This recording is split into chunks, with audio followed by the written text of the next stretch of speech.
Hey there, it's Carolyn. Um, so I'm pretty sure not a lot of people watch these, but this is just what I wanted to say for today. Midterm week is almost over. Round one down, three to go. Um, for those of you who have tests and whatnot last week, this week, or in the week to come, good luck. I'm sure you'll all do amazing. Um, right now, I am in the course of doing a math review. You guys can see that. I don't know if you can. Um, and I've been kind of struggling with it for days now. And I just finished watching Chasing Mavericks um, for the first time. Um, and something that, they've said ever since the movie came out was live like Jay. Um, and, I thought to myself, what does that really mean? And then I thought of this friend of mine. His name was Jacob.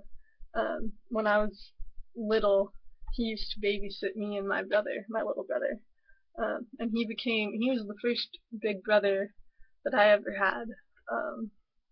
And I loved him a lot. And he taught me, the important things, what it means to be patient, how to make jello and pudding, how you don't necessarily have to be the best at something to be great at it. Um, how it's more important to love and be loved than to make yourself lovable. Because just being you is lovable. Um, and and so I thought, it's not so much live like Jay as live like Jacob. But then I thought about Jay, and Jay Moriarty died when he was 22, doing what he loved. Um, and Jacob died. I think he was 23, doing what he loved. And I thought to myself, that's all we can ask for, is to die. If you're gonna die young, to die doing what you love. And if you're gonna die when you're old, to have died living what you loved, to have done what you loved with your life. And I was just thinking about that, and so many great people have died in their 20s. Jacob, Jay, Steve Prefontaine, and I couldn't help but think, it's not so much the years that you live, but the mark that you put there. It's how you lived. It doesn't matter if you struggled and failed your whole life. What matters is that you had the guts to at least try to get to that point. And one of the things that I liked from Chasing Mavericks, at the end, Gerard Butler says, he was like, it doesn't matter if you take the drop or even if you even paddle out. He was like, I'll love you no matter what. And so that's what I think it means to me. It's like, it doesn't matter if you go through with it necessarily in the end. What matters is you had the guts to even take that first step. That's all life is. It's just a series of first step after first step after first step. And so, whenever I run a race, I mark a J on the inside, you can't see, on the inside of my wrist, about right here. Sometimes it's on the right of my wrist, and it's usually with a Sharpie. Sometimes I paint it. And people ask me, what's the J for?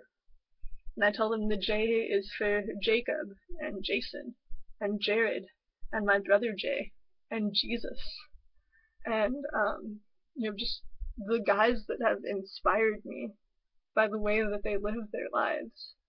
And I can't help but thinking, one day I want to be that chick who inspired somebody by the way that I lived mine. And on inside the actor studio, they say, if heaven exists, what would you want God to say when you got to the pearly gates? And my response would be, if heaven exists, which I believe it does personally, just me, I would like God to look at me and say, challenge accepted. And then he would step aside, and there would be my grandfather and Jacob and Jason and Jared. Not that Jason is dead. He's alive. But I'm hoping because he's older than me that he dies before I do. That I live, that I'm like 70 when he dies at 90. Anywho, that's just me. I love you, Jason. Um, but and there would be this obstacle race, like a warrior dash or a color run, and I would run with Jason and Pri and Jacob and my grandfather and anybody else there that I loved, and it would be the most amazing race ever. That would be my challenge to God. That's how I would know that I lived my life, not fearing that I was going to screw it up, or that I was going to die, or that I was going to be some sort of disappointment. But knowing that I took the right risks, that I took one step every day, that I had faith in myself, and that I lived my life in a manner deserving the love that I got. And a lot of people seem, especially nowadays, have the feeling like they don't deserve, this love that I talk about, and sometimes I get that feeling too, I feel like complete crap, and I think to myself, why do you people love me? Why do my friends love me? Especially like my best friend, she's so amazing and wonderful, and sometimes I think to myself, I was like, why are you friends with me? You could do so much better than me. And then I remember that when you pick your friends, or when your friends pick you, they may not necessarily pick you for what you are in that moment, but they know instinctively what you'll become, and they love you for that. So it's not about necessarily who you are right now, but it's about who you want to become right now. Nobody grows up wanting to be a bad person, and people who may have bad lives right now and who may make bad choices because of that bad life, that doesn't mean they're necessarily doomed to that bad life forever. We all grow up wanting to be good people and amazing people, and we're all meant to be amazing and to be fabulous. It's just remembering the struggle to get there that's hard. Gabe Dixon once said that the fight is just as frustrating as hell. And I have to agree, sometimes it's really hard to fight. Sometimes you just want to sleep. Just let the world pass over you, become invisible. Leave it behind. But it's getting to the end of your life, which might be 100 years, or it might be 20 years. But it's getting to the end that's important. And knowing that you lived a life worth living, no matter what, when you get to the end. I think that's all we can ask for, is just knowing that we lived a life worth living. I'm pretty sure everybody does. Anywho, that's just my thoughts. So, you guys should all go and watch Chasing Mavericks. It's a great movie. It is really sad. And just remember to live like Jay, work hard, be determined, don't let people tell you no. Don't live in the fear that you're gonna be disappointed or get hurt, Fear is healthy. That's what they say in Chasing Mavericks. Fear is healthy. Panic is deadly.